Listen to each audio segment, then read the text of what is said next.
are British motorbikes, machines with the refinement of a good cappuccino and the spirit of a Friday night pub fight. These motorbikes were about doing it with style, speed, and a hint of rebellion, not just getting you from point A to point B. Here's our top 10 coolest vintage British motorbikes. Firstly, the Vincent Black Shadow. It was fast enough to scare the pants off anyone brave enough to ride it, not just swift. With a top speed of 125 miles per hour when most other bikes struggled to reach half of that, this 998cc V-twin beast ruled the road in the 1940s and 1950s. If you had a Black Shadow, you were a speed god with a death wish, not just a rider. Not only was the engine a marvel of engineering, but it was also extremely powerful. Each one was meticulously handcrafted, and the engine was painted black to guarantee that no detail was overlooked. As a result, the bike functioned as wickedly as it appeared. Vincent even had the cheeky tagline, "If you rode it at 100 miles an hour, you were either the fastest thing on the road or the only thing on the road." The Black Shadow, however, was not motivated solely by strength. It included cutting-edge technologies such as geartronic front fork and a monoshock rear suspension, fancy terms that essentially means it performed well for something attempting to exceed the sound limit.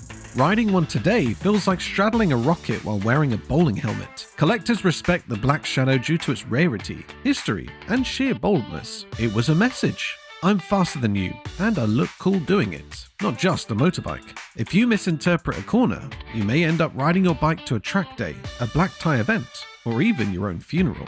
According to articles, this bike was priced at £383, the exorbitant cost for the time, especially considering the average UK yearly salary was just over £300 when the Vincent Black Shadow was first released into the market in 1948. Owning a Black Shadow meant joining an elite club of speed and engineering brilliance, not simply just purchasing a motorbike.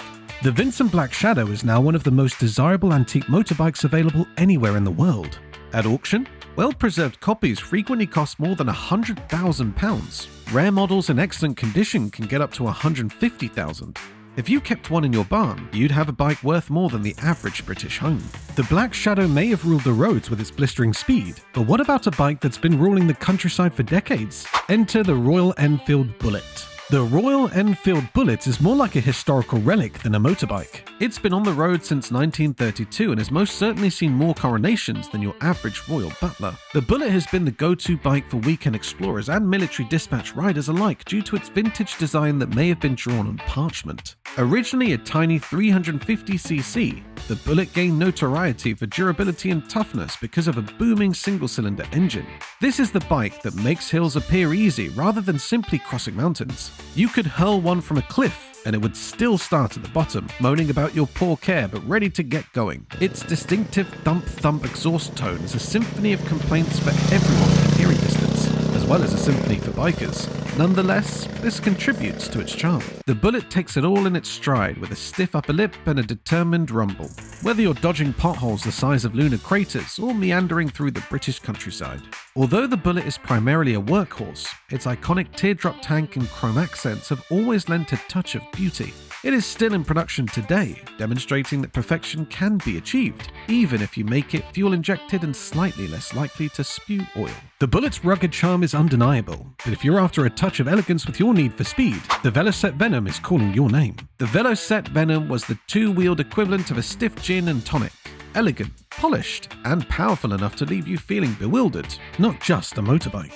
Designed for the 1950s and 1960s, this 500cc single-cylinder bike was popular among speed enthusiasts and riders who appreciated a tone of elegance with their rush. In 1961, the Venom made history as the first motorbike to average more than 100 miles per hour for 24 hours, let alone the riders who have a whole day of riding at speeds that would make most modern bikes perspire. It was also dependable, demonstrating the ability to run marathons without losing control. It wasn't just fast. Simply put, the Venom was more reliable than most British weather forecasts. The Venom appeared as keen as it performed. Its polished aluminium tank, beautiful lines, and straight riding stance gave it the appearance of a bike that knew it was distinctive but didn't feel the need to brag about it. And the exhaust note, deep, throaty, and unmistakably British, was enough to turn everyone within earshot green with envy.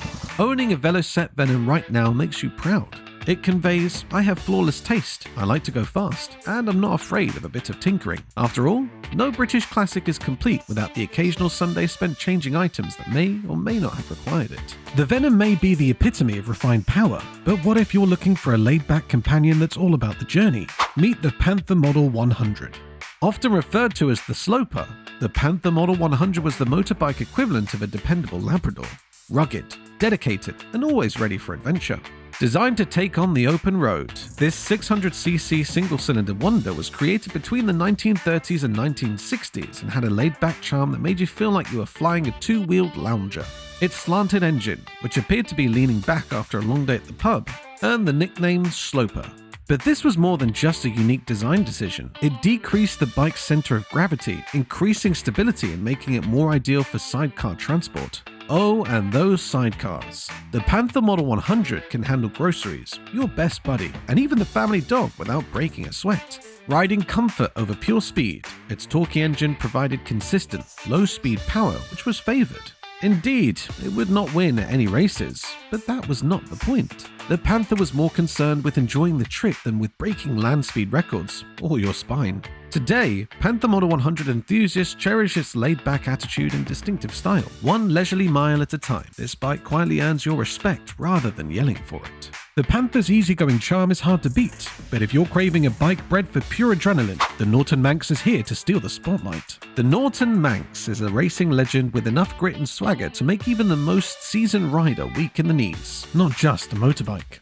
The Manx was designed especially for track dominance, and it ruled the Isle of Man TT and other legendary events with an iron fist. The Norton Manx was the bike that could take a knife to a gunfight and still win. The Manx, powered by a 500cc single-cylinder engine, was as speedy as it was fierce, reaching top speeds that would have left its rivals in the dust. Its featherbed frame, a groundbreaking design that enabled handling accuracy comparable to a scalpel, stood out, however. Turn the bars, and it will cut through corners like a hot knife through butter. Riders commonly stated that it felt like it was reading their thoughts. Of course, it wasn't all smooth sailing. The Manx was known for being temperamental, thus, constant tinkering and patience were required. For those willing to get their hands filthy, the reward was an unforgettable journey.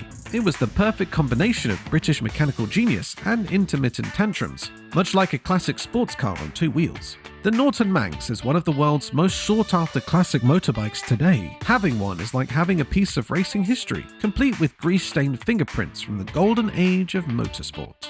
The Manx's racing pedigree is legendary, but sometimes you need a bike with attitude as sharp as its performance. The BSA Lightning, the rebellious young motorbike rider of British motorbikes of the 1960s, was fast, raucous, and always ready to cause trouble. The Lightning was more of a statement than a bike, with its 650cc twin-cylinder engine producing 49 horsepower.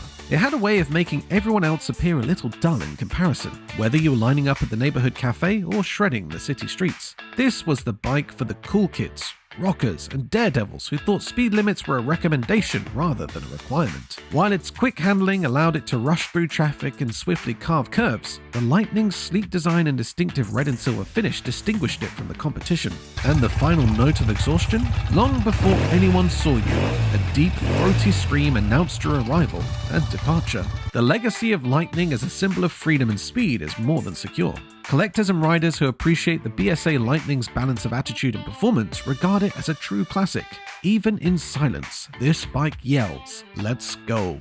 The Lightning is a rebel through and through, but if you prefer a bike that's a rolling piece of art, let the Matchless Silver Streak dazzle you. The Matchless Silver Streak was more than just a motorbike. It was a mobile work of art that you'd want to keep in your living room for display. Initially introduced in 1938, this bike was more concerned with turning heads than with turning corners. With its gleaming chrome embellishments and attractive basic design, it seemed more appropriate for a jewelry store than a garage.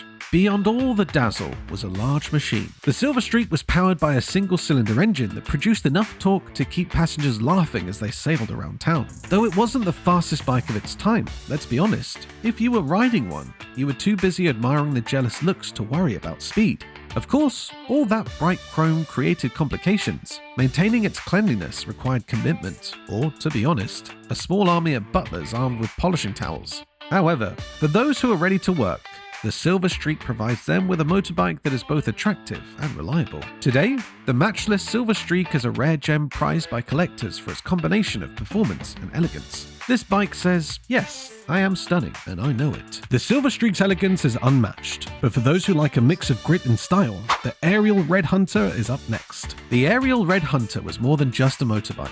It was the two-wheeled equivalent of a dependable stallion, ready to gallop through dirt, rain, and the occasional overly ambitious river crossing. Because of its powerful single-cylinder engine and stunning red highlights, the Red Hunter became recognizable as a bike that could take on anything and still look good.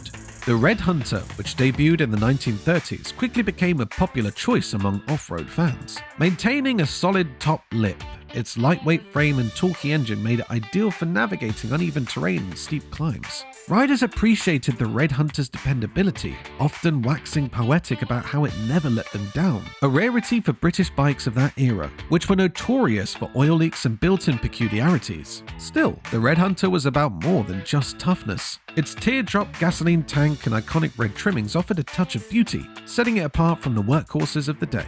It was the kind of bike you could ride to an afternoon countryside bar or an early hill climb, turning heads in both situations. The Red Hunter's off-road prowess is legendary, but if you want a bike that screams timeless cool, the Triumph Bonneville is hard to ignore. The poster child of British motorbikes is an extraordinarily cool bike that James Dean most likely coveted. Named after the Bonneville Salt Flats, where Triumph set multiple speed records, the Bonnie evolved into the ideal blend of fashion, speed, and a hint of rebellion. If British motorbikes were a rock band, Bonneville would be the frontman, flamboyant, loud, and impossible to ignore. The Bonneville's twin-cylinder engine had a noisy exhaust that could turn heads from half a mile away and provided smooth performance. The Bonneville was the bike that said, yes, I'm better than you, and no, I won't apologize. Whether you were cruising over country roads or reclining outside a cafe, you looked effortlessly stylish. The Bonneville performed to support its presentation, not only for display. Its combination of power and agility made it popular for both long rides and rapid sprints. And it wasn't just a hit in the UK. The Bonneville's exquisite design and durability wowed admirers all around the world. The Triumph Bonneville remains a hallmark of British engineering to this day. Whether you ride an original or a contemporary variant, you are part of a legacy that defined a time and continues to inspire future generations of riders. Beginning in 1959, with a price tag of somewhat less than £250, according to some articles, the Triumph Bonneville was considered competitively priced for a high-performance bike, especially in comparison to some of its competitors' exorbitant prices. The Bonnie quickly gained popularity due to its flair, speed, and accessibility for the daily rider. Early model Bonnevilles are becoming increasingly rare. Well-maintained specimens can cost between £12,000 and £20,000 or more for first-year manufacture variants in original condition. The investment value of a Bonneville has risen throughout the years, indicating that cool never goes out of style, especially with a screaming exhaust tone. The Bonneville is the poster child of British motorbikes, but if understated charm and dependable performance are more your style, the Norton ES2 is the perfect finale. This was the type of motorbike that let its classic appearance and smooth riding speak for itself. It didn't need to yell to be noticed. This 500cc single-cylinder beauty, first exhibited in 1927, served as the Norton fleet's steady workhorse for decades, enduring changing trends, technologies, and fuel costs. The ES2 was as dependable as an old kettle and genuinely British, with a booming engine that sounded like a happy giant clearing its throat. Despite not being the most dazzling bike on the road, its calm confidence made it the favorite choice for people looking for a plain, no-frills motorbike. The ES2 was equally at ease driving through congested cities or taking leisurely rides along scenic national routes. The ES2 exuded dignity with its traditional teardrop tank, wire-spoke wheels, and a vertical riding posture as if it was the motorbike counterpart of a devoted grandfather who always knows the best road. As a British classic, it had some quirks, such as the tendency to mark its territory with the occasional oil leak. Owning such a great piece of motorbike history comes at a low cost, a small amount of care. Today, the Norton ES2 is a highly sought-after collector's item, valued for its simplicity, durability, and nostalgic appeal from a bygone age. Instead of just getting you from one place to another, this bike sends you back in time.